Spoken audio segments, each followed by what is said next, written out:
चार पहिए की गाड़ी की बात कर रहे हैं? मैं 4 पहिए की बात कर रहा हूँ आपसे। अमेरिका से कोई आया तो 4 पहिए में आया होगा। नहीं नहीं, मैं आया तो बहुत सारे पहिए में था, हवाई जहाज में बैठ के आया था। अच्छा। और आपको ज्यादातर व्यक्तियों को ये लगता है कि मैं अमेरिका में इतने साल रहा, मेरा लगाव नहीं। ये सच नहीं। मैं हर साल, साल में एक बार, साल में दो बार हमेशा इंडिया आता रहा हूँ। गर्मियों की छुट्टियों में रहा हूँ, दो दो साल पूरी चीजों को करीब से मैंने जानता ये रहा हूँ। पूछा कि गाड़ी कौन सी पसंद मैं है आपको आपको? जवाब देता हूँ, गाड़ी पसंद का मैं आपको जवाब देता हूँ। मुझे गाड़ियों का थोड़ा शौक है। अच्छा। हर व्यक्ति की अपनी कुछ एक शौक होती है, तो मुझे गाड़ियों का शौक है। तो मेरे पास कई गाड़ियां रही हैं।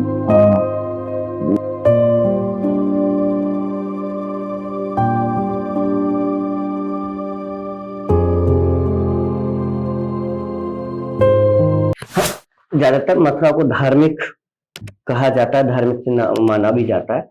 लेकिन हम जब भी घाटों की बात करें तो घाटों पे शूटिंग की जाती है, प्री वेडिंग शूट की जाती है। और लेकिन उन घाटों को सौंदर्यीकरण रूप से अगर देखा जाए तो थोड़ी सी कमी है। उनको कैसे बेहतर किया जा सकता है, आप मानते हैं? आपने घाट घूमे हैं? हाँ, मैं 2 हफ्ते पहले था। मैं पूरा नौका विहार कर रहा था यमुना में। और यमुना में आपका भूतेश्वर, हम्म। म- मतलब मेरे पास एक इतनी अच्छी यादें हैं यमुना नदी को लेके अपने बचपन की।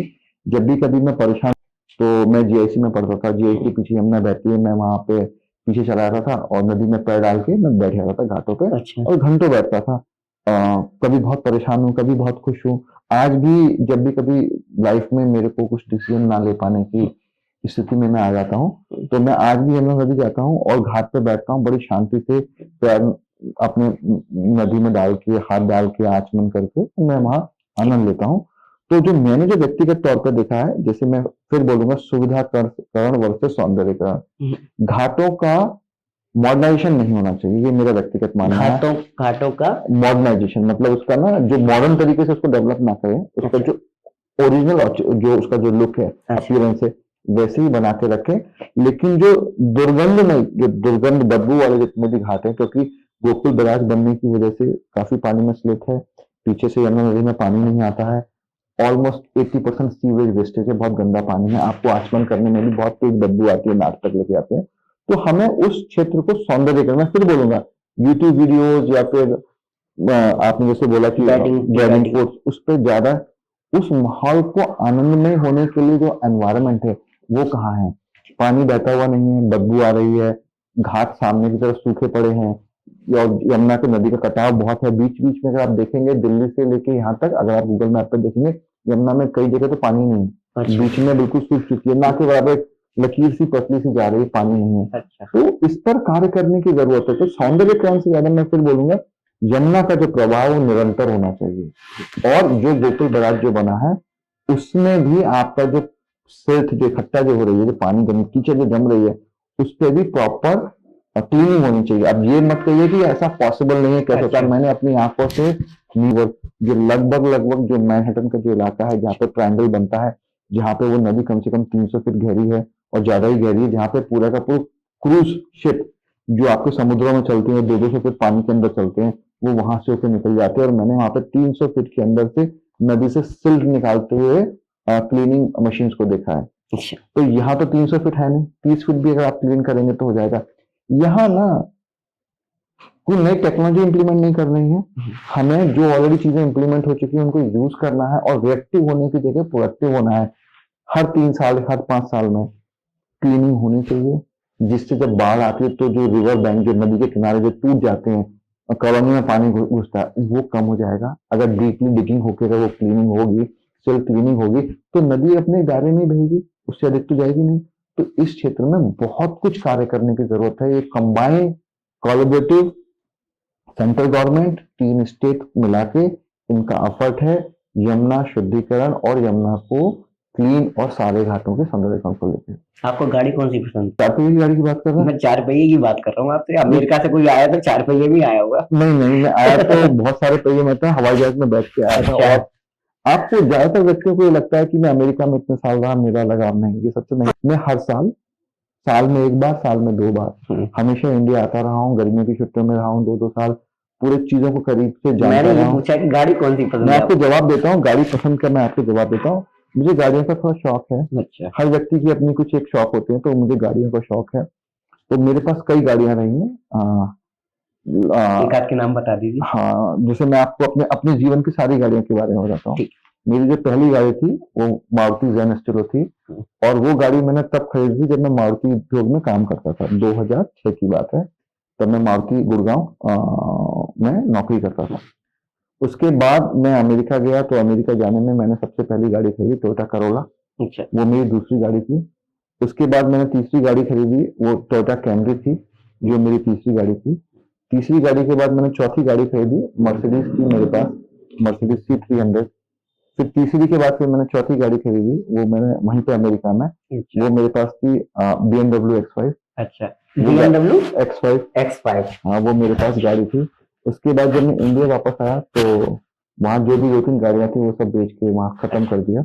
यहाँ पे आने के बाद यहाँ पर भी मैंने एक मर्सिडीज की GLB सीरीज खरीदी है। मर्सिडीज कौन सा मॉडल?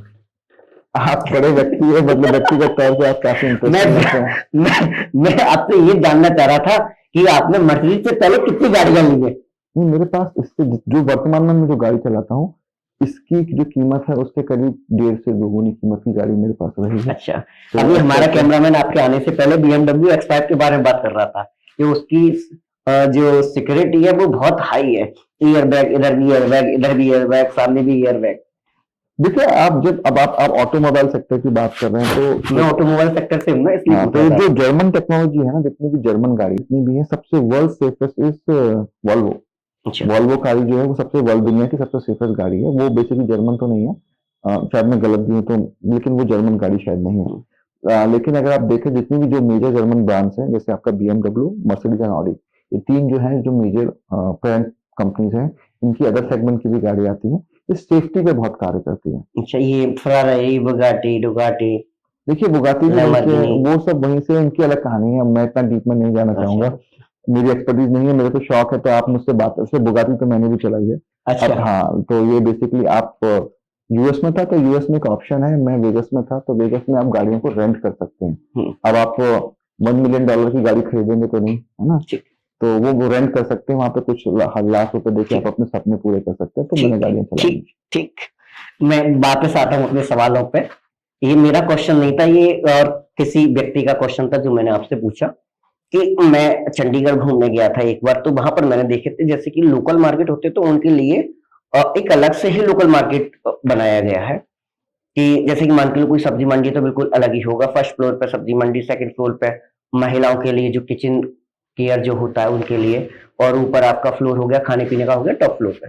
तो क्या मथुरा में ऐसा कुछ डेवलप किया जा सकता है? देखिए, यहाँ पर ना जब आप चंडीगढ़ से किसी को कंपेयर करते हैं, किसी भी शहर इसलिए मैंने अमेरिका से कंपेयर नहीं किया। हाँ, लेकिन चंडीगढ़ का भी मैं बताऊं, चंडीगढ़ इज वन, और मैं एक समय शहर था that was one of the modern city in India, one of the well organised city in India, the beautiful city in India. क्योंकि HFCL चंडीगढ़ है, एक ऑफिस है, मैं वहाँ इंटरव्यू के लिए गया था 2006 में। तो उस समय मैं चंडीगढ़ गया था, तो मैंने उसको बहुत करीब से देखा, रहा मैं वहां पर कुछ समय के लिए।